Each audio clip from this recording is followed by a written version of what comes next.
વડાપ્રધાન નરેન્દ્ર મોદીએ જયપુરમાં 1 વર્ષ પરિણામ ઉત્કર્ષ સમારોહમાં 46,400 કરોડ રૂપિયા કરતા વધુની યોજનાઓનું ઉદ્ઘાટન અને શિલાન્યાસ કર્યો।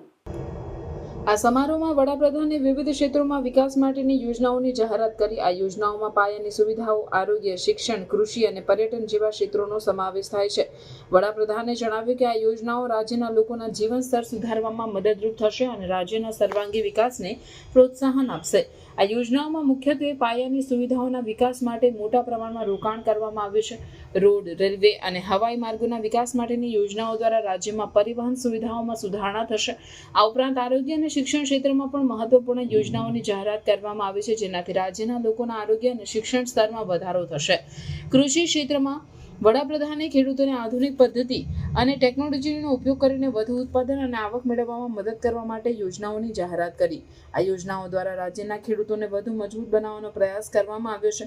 પર્યટન ક્ષેત્રમાં રાજ્યના ઐતિહાસિક સ્થળો અને સાંસ્કૃતિક વારસાને વિશ્વભરમાં પ્રોત્સાહન આપીને પર્યટન ઉદ્યોગમાં વધારો કરવો છે।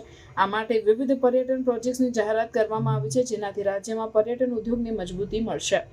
આ સમારોહમાં વડાપ્રધાને રાજ્યના લોકોના ઉત્સાહ અને સમર્થન માટે આભાર વ્યક્ત કર્યો અને રાજ્યના વિકાસ માટે તેમની પ્રતિબદ્ધતા વ્યક્ત કરી। આ યોજનાઓ દ્વારા રાજ્યના સર્વાંગી વિકાસમાં વધારો થશે અને લોકોના જીવન સ્તરમાં સુધારણા થશે।